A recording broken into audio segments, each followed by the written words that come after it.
et qui a tendance à oublier trop facilement les plus vulnérables. Les personnes en situation de handicap ne souffrent pas seulement de leur incapacité physique, sensorielle ou mentale, elles souffrent aussi parfois de l'indifférence.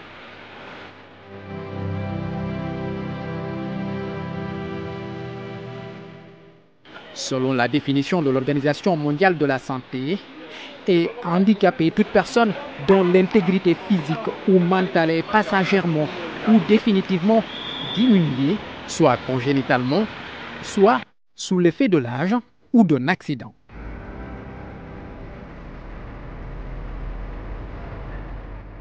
Le Sénégal, pays de plus de 18 millions d'habitants, compte plus de 2 millions de personnes en situation de handicap. Cette couche vulnérable représente 7,1% selon l'ANSD, Agence nationale de la statistique et de la démographie, 15% selon l'OMS. Une frange importante de la population sénégalaise, mais qui fait face à plusieurs défis. Alors que l'accessibilité est un droit fondamental, les personnes handicapées continuent de faire face à un environnement urbain hostile, rampes d'accès inexistantes, transports en commun non adaptés. Dans les rues animées de la capitale sénégalaise, chaque jour, ce trentenaire s'engage dans une routine unique qui attire l'attention et suscite la réflexion. Sur son fauteuil roulant, il arpente les rues avec une détermination palpable, défiant les obstacles urbains et se faufilant habilement entre les véhicules.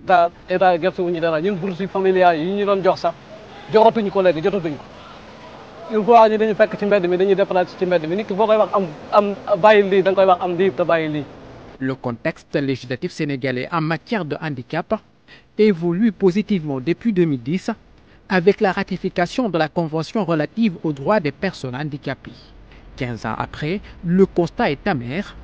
De nombreux bâtiments et infrastructures restent inaccessibles, marginalisant des milliers de citoyens. Vous pouvez même avoir des cours au niveau de 3e, 4e ou bien même 5e. Et vous n'allez pas, vous allez passer au niveau de ces escaliers. Parce que la majorité de ces infrastructures, il n'y a pas d'ascenseur.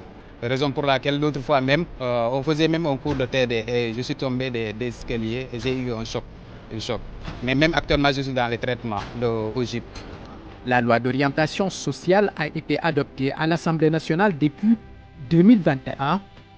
L'adoption de cette loi était une très forte revendication des associations regroupant des personnes handicapées et des institutions qui s'investissent dans la défense et la promotion de leurs droits. Celle-ci aborde plusieurs points, parmi lesquels l'accessibilité.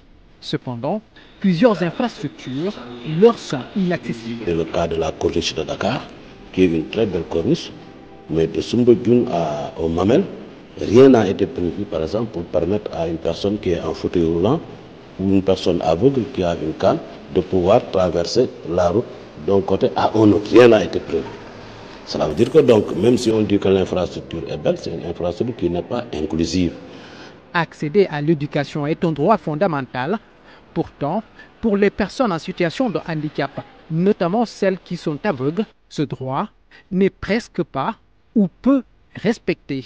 Rares sont ceux ou celles qui sont scolarisés et un nombre très restreint arrivent à l'université. À l'université Cheikh Anta Diop de Dakar, par exemple, seule une trentaine y est inscrite. Le problème principal, c'est le problème de lecture. On n'a pas accès aux bibliothèques. Le bibliothèque, c'est en format papier et nous, on lit avec le braille ou avec des synthèses vocales. Conséquent, on n'aura pas l'accès à l'information, donc on aura un manque d'informations et d'exemples pour illustrer nos arguments. Et on n'a pas ici une salle où on peut installer notre imprimante en braille pour pouvoir, on va jusqu'à Thiès pour tirer nos papiers là en braille. On a un problème d'encadreur. C'est celui qui fait la transcription en braille. On a une seule personne. L'obtention d'un diplôme après ce parcours de combattant ne garantit pas l'accès à l'emploi. Même après l'obtention de ce sésame, la galère se poursuit. Ils se retrouvent dans un marché du travail très serré et très concurrentiel qui ne leur laisse aucun répit, une situation à laquelle pensent déjà ces deux étudiants. Vous déposez votre candidature au niveau de certains emplois, arrivez avec des béquilles, là, vous vous sentez un peu à l'aise. Bien vrai, l'accueil est bon, mais l'insertion, ça pose problème. Les autorités devraient nous aider, de nous faciliter les concours que nous pouvons faire, de nous faciliter, de nous permettre de pouvoir réussir ces concours. Les peu de concours qu'on peut faire, permettre d'avoir une chance de réussir. Seydou Mika et Mame Thierno ont raison de s'inquiéter. Beaucoup de leurs aînés se retrouvent sans emploi après les études. 11% sont au chômage, selon l'Agence nationale de la statistique et de la démographie. Korfaï, 35 ans, est diplômé en ressources humaines. Malgré tout, il peine à trouver une entreprise qui accepte de lui offrir une chance. J'ai beau déposer dans les entreprises, mais jusqu'à présent, bon, il n'y a pas l'entreprise qui m'a appelé pour faire un stage ou bien un travail. Donc je dirais que pour trouver du travail ici au Sénégal, vraiment, ce n'est pas quelque chose qui est passé. Surtout si tu es une personne à mobilité réduite, c'est un peu compliqué, c'est autre chose. Parce que tout ça, ça joue. Originaire de Ndiaganiao, c'est ici au périmètre maraîcher de la zone Lender que Kor a trouvé une activité pour subvenir à ses besoins. Pour obtenir ces périmètres, ici on loue. C'est-à-dire tu vas essayer de parler avec le propriétaire jusqu'à trouver un terrain d'entente. Par exemple, s'il vous dit 200 000, vous payez 200 000 pour l'année. Ouais. Et aussi, chaque fin du mois, vous payez aussi l'eau. Ouais. Après, maintenant, si tu fais les calculs, tu sors les dépenses, bon, il faut garder quelque chose. L'accès aux soins de santé de qualité aussi constitue une difficulté majeure. De nombreux établissements de santé ne sont pas aux normes en matière d'accessibilité. Fauteuils roulants bloqués par des escaliers, toilettes inadaptées, absence de boucles auditives pour les personnes qui sont malentendantes ou de communication en langue des signes. Les personnes handicapées peinent à trouver leur place dans un système pensé pour des personnes sans handicap. Pour les femmes handicapées, elles rencontrent souvent de grosses difficultés parce que les tables de maternité, etc., ne sont pas toujours adaptées à leur handicap. Pour accoucher, c'est toujours des difficultés. Et le personnel soignant également n'est pas aussi toujours préparé à prendre en charge des patients handicapés. Quand nous sommes dans le cadre du counseling, par exemple, pour traiter des maladies confidentielles et graves, quand ça arrive à une personne sourde, comment le médecin peut et doit communiquer avec lui pour lui parler de sa maladie et tout en gardant la confidentialité. Le médecin doit être préparé à pouvoir communiquer avec lui sans intermédiaire. La carte d'égalité des chances lancée depuis 2015 a deux fonctions principales. L'une concerne l'identification de la personne comme étant une personne handicapée, tandis que l'autre concerne sa fonction ayant trait à l'accès aux services sociaux de base ou à la protection sociale. Ici également, le problème qui se pose, c'est que quand la personne handicapée est enrôlée, elle est seule et unique personne dans la famille enrôlée.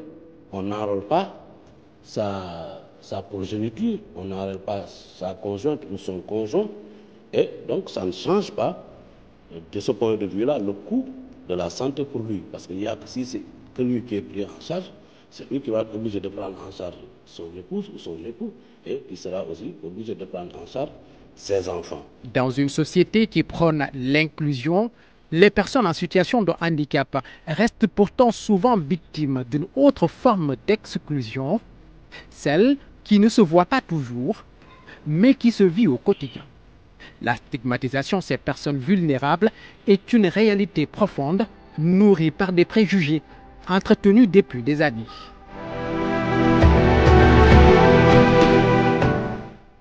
Selon les croyances des familles, les personnes handicapées étaient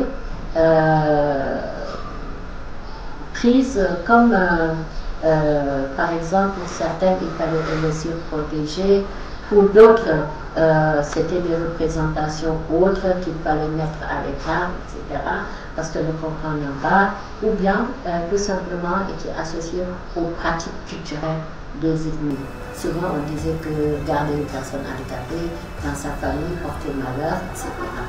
Donc, il a fallu lutter contre toutes ces questions-là, toutes ces pratiques, mettre vraiment au cœur des sociétés la personne, l'individu, la personne avec la différence, qui n'en fait pas moins une personne, un citoyen.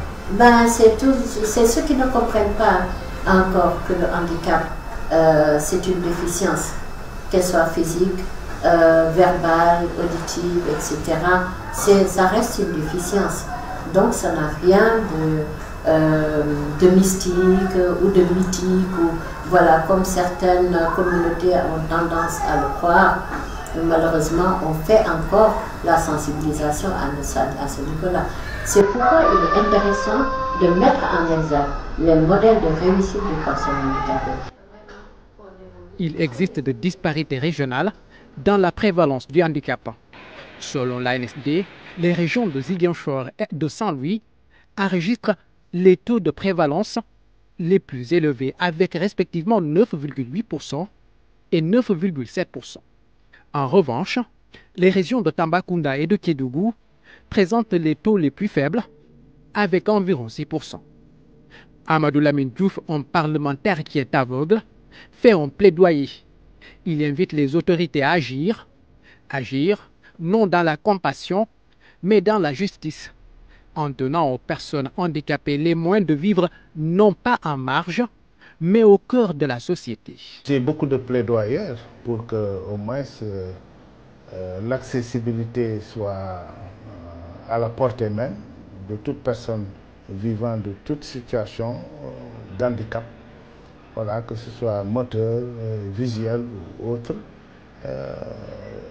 de pouvoir, dès l'apprentissage, avoir dans son environnement voilà, tout ce matériel nécessaire et toutes ces dispositions environnementales et d'accessibilité pour au moins être comme tout un chacun. Le Sénégal est signataire des conventions sur les droits des personnes handicapées, mais dans la réalité, ces droits sont rarement appliqués. Accéder à une école, prendre un bus, trouver un emploi ou aller chez le médecin, ces gestes simples sont pourtant des épreuves difficiles pour des milliers de personnes en situation de handicap. Preuve qu'il est temps d'agir, car une société inclusive ne bénéficie pas seulement aux personnes handicapées, elle élève l'humanité tout entière.